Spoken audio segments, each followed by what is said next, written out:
श्री शिवाय नमस्तुभ्यम। दोस्तों, मैं पूजा पांडे अपने चैनल पूजा यूट्यूब शिव भक्ति चैनल में आपका स्वागत करती हूँ।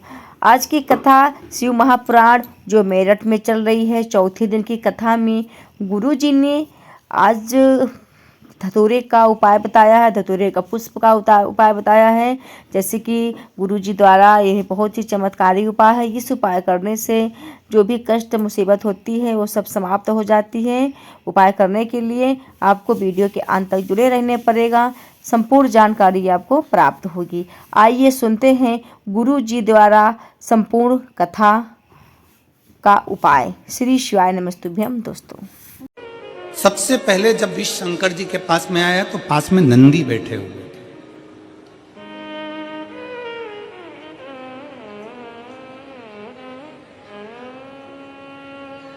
शंकर जी के सम्मुख में नंदी बैठे थे। जैसे ही देवता विष का कटोरा लेकर आए तो नंदी उठकर खड़े हो गए। नंदी उठे, खड़े हुए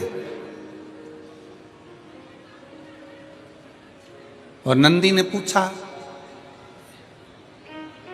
ये क्या है? इसमें, इस पात्र में क्या है? इस पात्र में है क्या? आप सबको मालूम होगा, आप सबके स्मरण में होगा कि शंकर भगवान को जब धतूरा चढ़ाया जाता है, धतूरा देखा है आप लोगों ने? जम के बोलो जरा, देखा है? तो कांटे कांटे होते हैं। शंकर भगवान को जब भी धतूरा चढ़ाया जाता है, शिव जी को जब भी धतूरा दिया जाता है, तो धतूरा चढ़ाते समय नंदीकेश्वर शिव का नाम लिया जाता है। बेलपत्री आप चढ़ा रहे हैं, आप जो भी जप करें, स्मरण करें, वो आपके ऊपर है।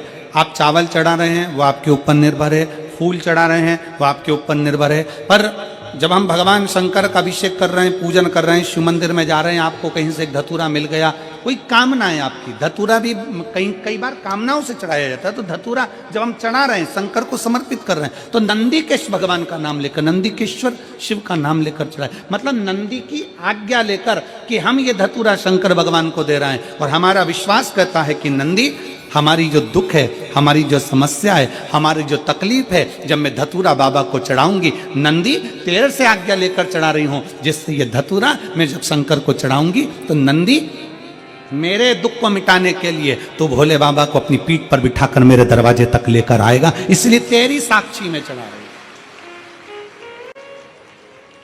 ये धतूरा मैं तेरी साक्षी में चढ़ा रही हूं, ये धतूरा मैं तेरी साक्षी में दे रही हूं।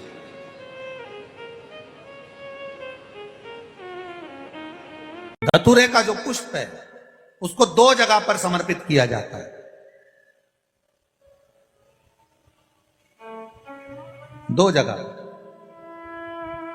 एक धतूरे का पुष्प जहां भगवान शंकर का जल चढ़ाने जाते हो, पूजन करने जाते हो, स्मरण करने के लिए जाते हो, वहां अशोक सुंदरी वाली जगह पर धतूरे को, फूल को समर्पित किया जाए। एक दूसरे नंबर का धतूरे का जो फूल होता है, दो फूल जब हम समर्पित करने जा रहे हैं, तो एक अशोक सुंदरी वाली जगह पर फूल का जो मुख होता है,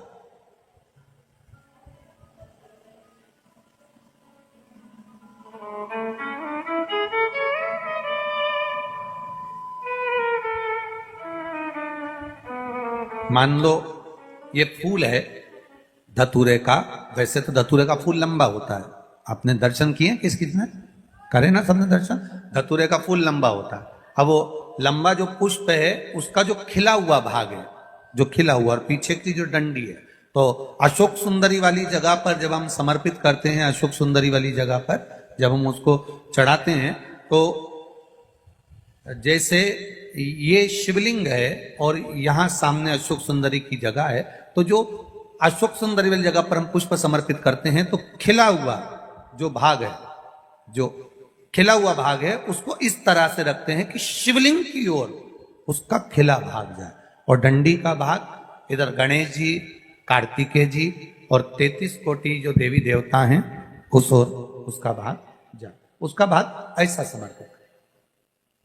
एक दूसरा, शिवलिंग पर जब हम धतूरे का पुष्प समर्पित करते हैं, शिवलिंग पर जब हम धतूरे का पुष्प समर्पित करते हैं, तो उस फूल का खिला हुआ जो भाग होता है उसका मुख हमारी ओर होना चाहिए। अर्थात डंडी का मुख जब शिवलिंग पर चढ़ाएंगे तो डंडी का मुख उधर हो और खिला हुआ भाग हमारी ओर। बहुत अंतर है महाराज। जैसे बेलपत्री चढ़ाते हैं तो बेलपत्री चढ़ाते समय डंडी का मुख अपने ओर कर लेते, पत्तियों का मुख उधर कर दे, तो खिला हुआ जो भाग है वो हम अपनी ओर रख लेते। अब कनेर का पुष्प इससे विपरीत में चलता है। कनेर का जो पुष्प होता है उसकी डंडी का मुख हम अपनी ओर रख लेते हैं और खिला हुआ भाग महादेव की ओर कर देते हैं। वो थोड़ा विपरीत हो जाता है। तो शिव तत्व कह रहा है, भगवान शंकर का संवाद कर रहा है, शिव महापुराण की कथा कर रही है। दो स्थान धतूरे के पुष्प को समर्पित करने के लिए दिए। कौन कौन सा स्थान है? जम के बोलो। पहला, जम के बोलो। अशोक सुंदरी के स्थान पर खिला हुआ भाग कहां होना चाहिए? महादेव की और डंडी का भाग जहां 33 कोटि देवता हों, गणेश जी कार्तिकेय हों, उस ओर। शिव विनाशी कुछ कृपा करो और मेरी उम्र आधी कर दो। तो भगवान ने भी कहा ठीक है, गधा बेचारा इतना परेशान है, लोगों का वजन ढोता है, बोझा ढोता है, इसकी उम्र आज से 20 साल कर दी जाती है। मनुष्य को बेचैनी होने लगी और मनुष्य तुरंत भगवान के पास पहुंचा कि भगवान तुमने मुझे 40 वर्ष की उम्र दी है और 40 वर्ष की उम्र में मैं क्या करूंगा? 40 साल में तो एक ना एक दिन बस निकल जाएंगे ऐसे ही दिन और मैं मर जाऊंगा। मैंने इतना सारा कमाया, इतना सारा मैंने बनाया, इसका भोग कब करूंगा? भगवान ने पूछा तो तुझे क्या चाहिए? मनुष्य ने कहा कि जो गधे के 20 साल तुम्हारे पास में बचे हैं उसके आधे हो गए, 20 वर्ष जो गधे के बचे हैं वो मुझे दे दो। भगवान ने कहा गधे की उम्र लेकर तू क्या करेगा? नहीं, मुझे तो चलेगी, तुम तो दे दो। 40 साल का मनुष्य था, 20 साल भगवान ने गधे के दे दिए। कितने साल का मनुष्य हो गया? 60 साल। थोड़ी देर बाद कुत्ता आया और कुत्ते ने भगवान भोलेनाथ जी से कहा बाबा मेरी 40 साल की उम्र, दरवाजे पर भोंकता रहूं, झूठन चाटता रहूं, चिल्लाता रहूं, दुम हिलाता रहूं, दरवाजे के बाहर पड़ा रहूं, मेरी उम्र कम कर दो। भगवान ने कहा कितनी कम कर दूं? बस आधी कर दो।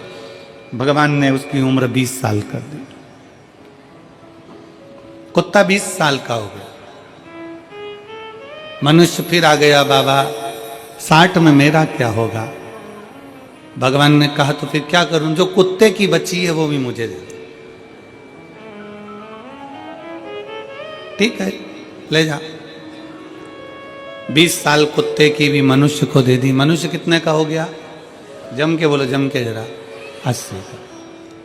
थोड़ी देर बाद उल्लू आ गया। उल्लू ने भगवान से कहा बाबा मैं 40 साल का और मेरी जिंदगी पेड़ों पर टंगे टंगे रात भर जगते जगते निकल जाए, ऐसी उम्र का मैं क्या करूंगा? मुझे सोने को ही नहीं मिले, रात रात भर जगता रहूं, चौकीदारी करता रहूं, ऐसी उम्र का मैं क्या करूंगा? मेरी उम्र आधी कर दो। भगवान ने कहा ठीक है उल्लू, आज से तू 20 साल का। थोड़ी देर बाद मनुष्य फिर आ गया और उसने भगवान से कहा हर हर महादेव।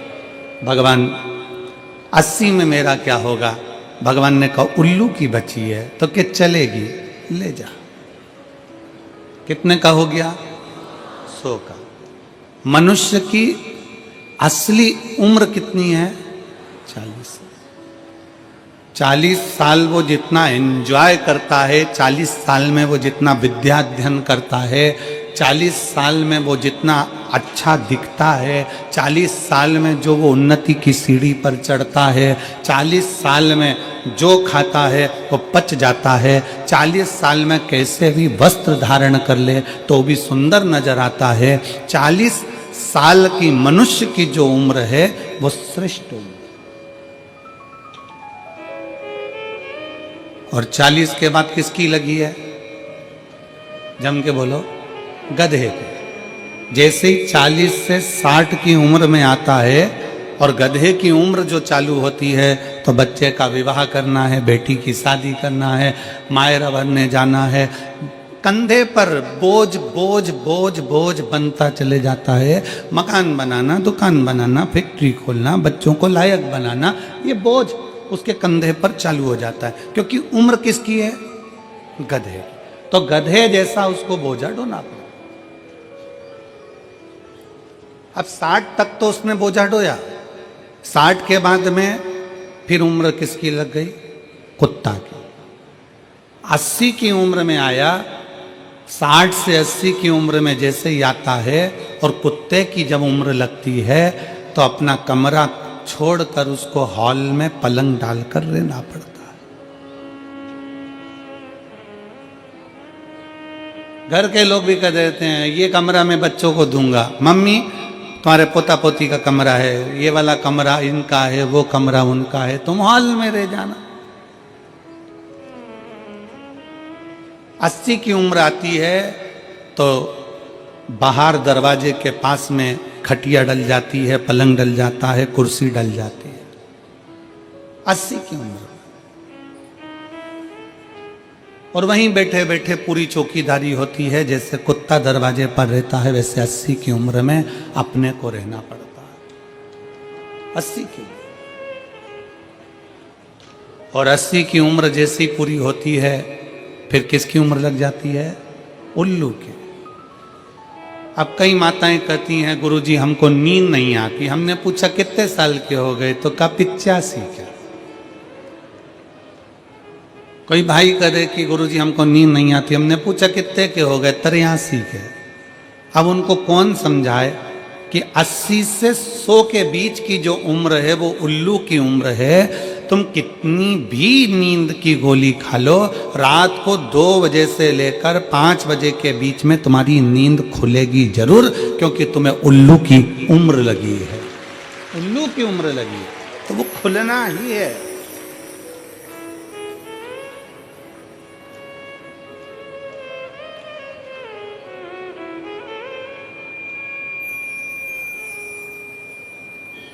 चालीस के बाद की जो जिंदगी है, 60 तक का जो जीवन है, हम दूसरों से मांग कर जी रहे हैं। अर्थात ये हमारी उम्र नहीं है। हमारी तो जो 40 साल की उम्र थी, बचपन, जवानी, अधेड़ी जो हमने निकाला, 40 तक की जो उम्र थी, खूब खाया, खूब आनंद में पचा, खूब शरीर स्वस्थ रहा, खूब आनंद की जिंदगी जी, खूब घूमने के लिए यहाँ वहाँ पूरे परिवार के साथ खूब हिमाचल, उत्तरांचल, ना जाने कहाँ कहाँ चले जाते थे। धीरे धीरे धीरे धीरे धीरे उम्र घटती बढ़ती चली गई और उम्र बढ़ती चली गई। अब विचार मन में आया कि अब मैं 40 का उम्र का हो गया। फिर धीरे धीरे विचार करा, बच्चे बड़े हो गए। पहले जब बच्चे नहीं थे, जब छोटी उम्र थी, तो मायके भी खूब चली जाती थी। मेरी दीदियाँ आए दिन मायके जाती थी। अब बच्चे घर में जन्म ले लिए, बच्चे बड़े होने लगे, तो बेटियों ने मायके। भगवान शंकर नेत्र बंद करके बैठे हुए थे। मां पार्वती मैया का आगमन हुआ। माता पार्वती जी का आगमन हुआ और देखा कि देवता बड़ा मीठा बोल रहे हैं, बड़ा मीठा। और बोलो मीठा। मीठा बोलने के लिए तो हमारा शास्त्र भी कहता है कि जितना बन सकता है उतना मीठा बोलिए, जितना प्रेम से बोल सकते हो उतना प्रेम से बोलिए। हमारा शास्त्र भी वर्णन करता है। और मनुष्य का शरीर मिला ही काय के लिए है कि अच्छा खाओ और अच्छा, जम के बोलो जरा, अच्छा खाओ और अच्छा बोलो। वो एक बचपन में हम हमारे बच्चे लोगों को पढ़ाते थे, तो बचपन में एक पोयम चलती थी, मिट्टू मिट्टू तोता डाली ऊपर सोता, हरी मिर्ची खाता। इधर चलती है कि नहीं चलती है? अरे बोलो तो जम के, चलती है। छोटे छोटे बच्चों को विद्वत्ता प्रबल होना चाहिए कि हम कितना मीठा बोले, हमारी मिठास क्या हो, हमारे शब्दों की वाणी का प्रभाव क्या हो। हम मीठी वाणी कैसे बोल सकते हैं, हमारे भीतर के शब्द कैसे होना चाहिए।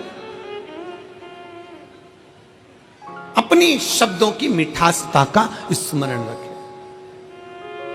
शंकर भगवान के सम्मुख में एक कटोरा विष का आ गया, विष का कटोरा। शिव जी के सम्मुख में एक विष का कटोरा आया और शंकर भगवान की साक्षी में जब विष का कटोरा आया, सम्मुख में जब विष का कटोरा पहुंचा, शंकर भगवान प्रसन्न थे, पर मां जगत जननी जगदम्बा दुर्गा भवानी की आंखों में जल था। मां जगत जननी के नेत्रों में जल भरा हुआ था, मां जगदम्बा के नेत्रों में जल भरा हुआ था, मां की आंखों में जल। और माता की आंख में जब जल भरा हुआ था, नेत्रों में जब जल भरा हुआ था, फिर पूछा नंदी ने, मां, नंदी पूछ रहा है, ए मां,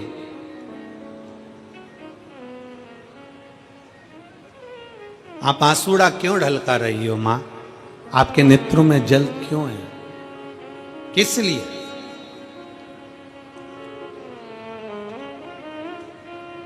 आप क्यों रो रही हो मां? पार्वती जी कहती हैं कि शंकर भोले हैं, मैं अपने पति को जानती हूं, उनका एक नाम भव है, भव।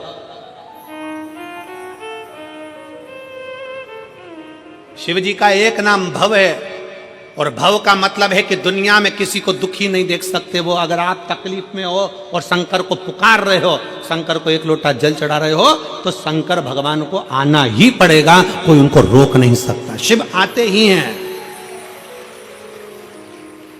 इसको ठीक करने में सबसे बड़ी जवाबदारी होती है पितरों की, सबसे बड़ी जवाबदारी है पितरों।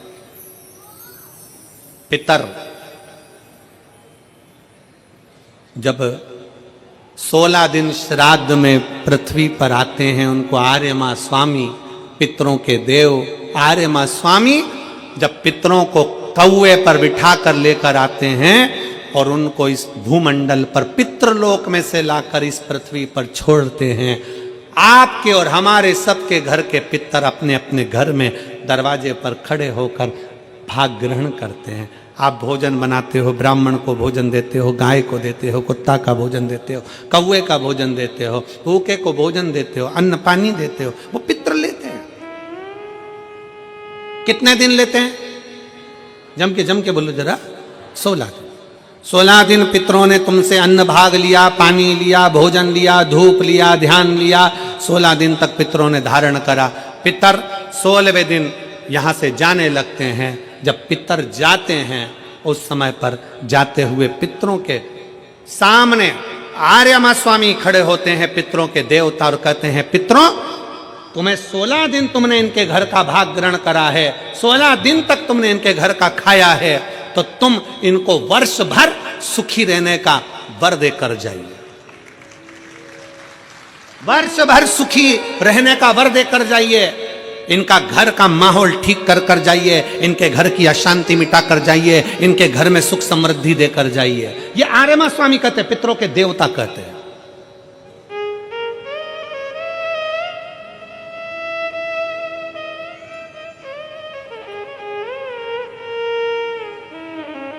तब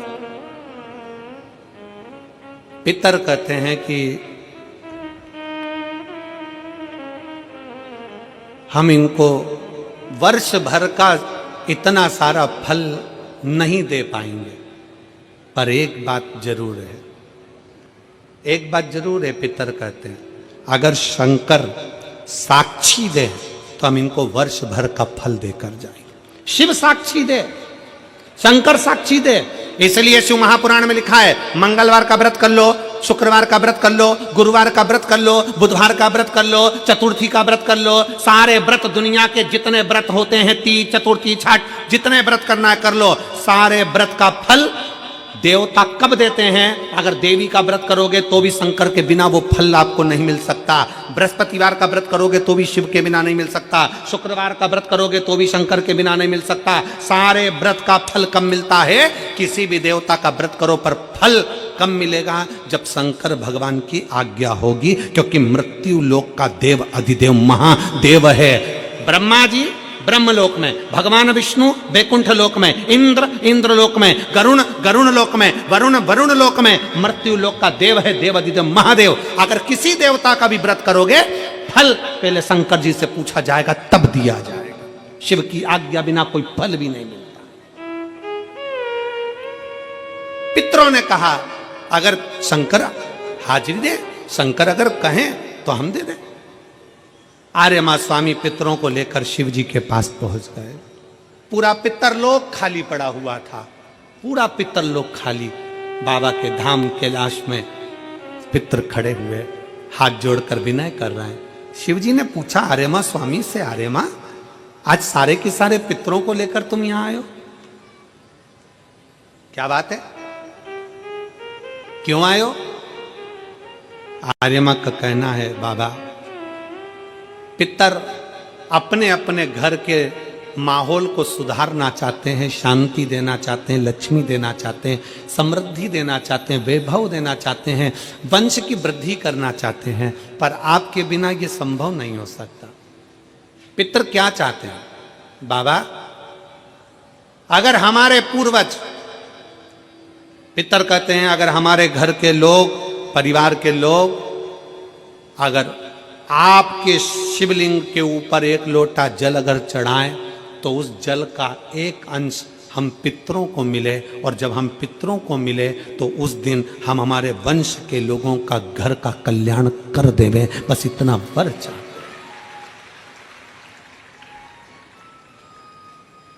शिव महापुराण की कथा कहती है, शंकर भगवान को जब घर में से एक लोटा जल लेकर निकलते हो ना, जब शिव को एक लोटा जल चढ़ाते हो ना, उसका एक अंश पितरों को मिलता है।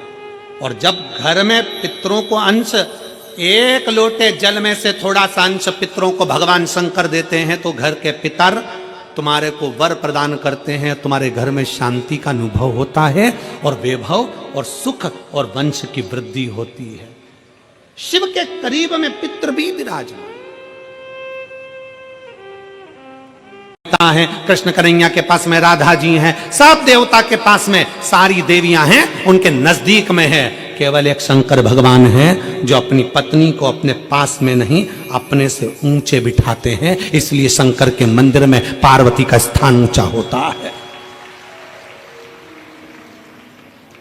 शिव जी से ऊंचा पार्वती का स्थान है। उज्जैन चले जाओ, महाकाल बाबा जमीन पर विराजमान है और पार्वती मैया ऊंचे स्थान पर। सोमनाथ चले जाओ, माता पार्वती ऊंचे स्थान पर बैठी हैं। आप ओमकारेश्वर चले जाओ, माता पार्वती ऊंचे स्थान पर बैठी हैं। शंकर भगवान के मंदिर में पार्वती मैया का स्थान ऊंचा है, क्योंकि शंकर भगवान अपनी पार्वती को ऊंचे स्थान पर रखते हैं, आदर देते हैं, सम्मान देते हैं। और जिस घर में नारी का सम्मान होता है, उस घर में कभी बरकत की कमी नहीं होती। इसलिए पार्वती मैया को शंकर भगवान ने सम्मान दिया तो उनके घर में रिद्धि भी आई, उनके घर में सिद्धि भी आई और उनके घर में बुद्धि भी आई। अगर जहां नारी का सम्मान होता है, वहां रिद्धि सिद्धि बुद्धि तीनों आती है। तो कैसे उस हलाहल विष को पचा पाएंगे? क्या होगा? पार्वती मैया ने कहा, चुप रहे नंदी, अब शंकर को विष पीने दे।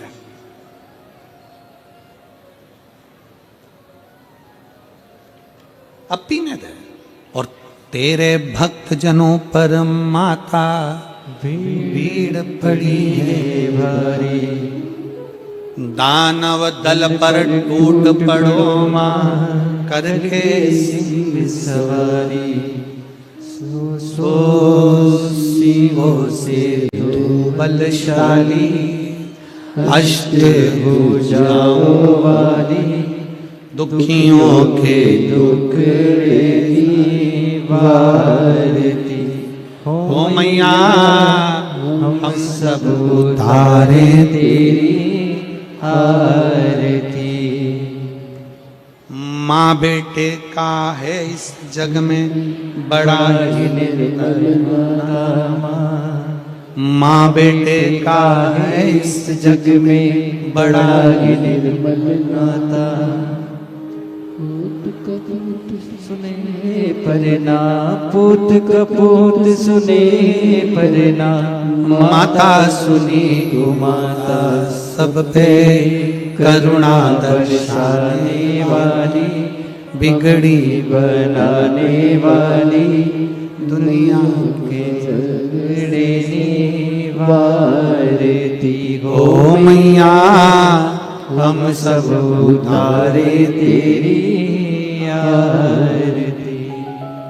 माँ कही अब शंकर को विष पीने दो, शिव को विष पान करने दो, करने दो। विष पीना है पिए, शिव को विष का पान करने दो, पीने दो। शंकर विष पिए, पीने दो विष का। तो क्या शंकर रहेंगे? नंदी के शब्द हैं। पार्वती जी कहती हैं नंदी तो चिंता मत कर, एक स्त्री, एक नारी, भारत की भूमि की नारी एक ऐसी नारी होती है जो काल से भी पति को छुड़ाकर लेकर आ जाती है, वो स्त्री भारत भूमि की होती है। शंकर को देखते देखते जैसे ही शंकर भगवान ने, जैसे ही भोले बाबा ने, ओघड़नाथ ने, मेरे शंभू ने, त्रिकालदर्शी कैलाशी ने हाथ में विष का कटोरा लिया, मुख में विष पीने वाले थे, इतनी देर में तो मेरी जगत जननी जगदम्बा दुर्गा शंकर भगवान के कंठ पर जाकर बैठ गई। माध्य शक्ति भवानी मां दुर्गा शिव के कंठ पर जाकर, शंकर के कंठ पर जाकर जब बैठी, शिव के कंठ पर जब मां भवानी विराजमान हो गई, विष हलाहल बाबा देवादिदेव महादेव पीने लगे, हलाहल विष।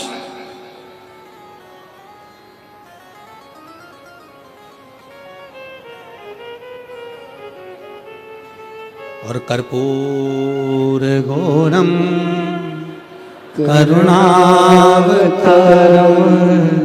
संसार सारम भुजगेन्द्रहारम सदा वसंतम हृदयारविंदे भवं भवानी सहितं नमामि। भगवान शंकर के कंठ पर मां भवानी, मां जगत जननी दुर्गा विराजमान हो गई। विष अंदर उतरता, विष अंदर जाता, पर मां जगत जननी कंठ पर बैठकर आदि शक्ति मां दुर्गा ने हाथ में झेल लिया, देवी ने भीतर झेल लिया।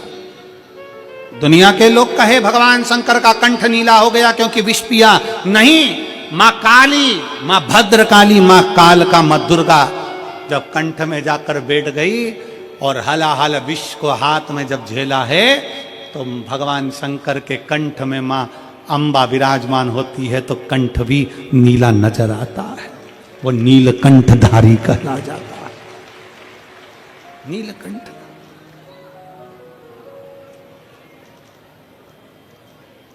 स्वयं शिव विराजे हैं, स्वयं शंकर,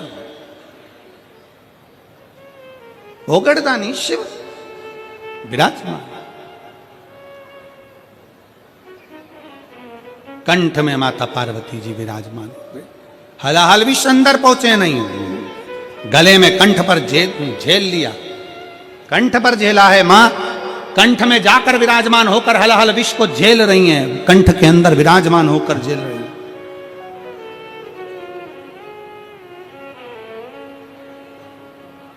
समय आया, भगवान शंकर की देवताओं ने स्तुति करी, बहुत बहुत भाव से कहा कि नमामि शमीशान निर्वाण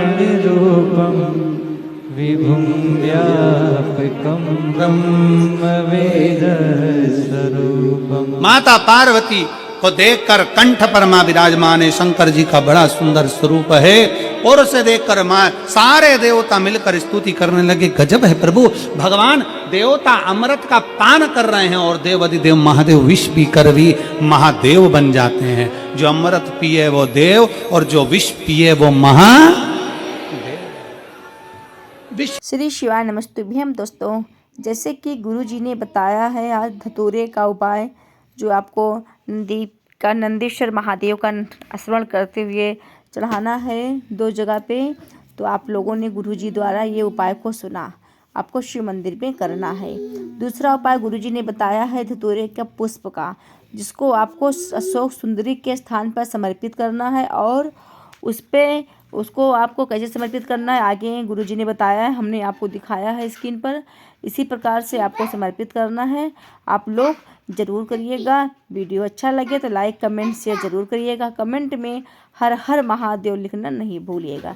श्री शिवाय नमस्तुभ्यम। दोस्तों, मिलते हैं नए उपाय में नई वीडियो के साथ। तब तक के लिए हर हर महादेव।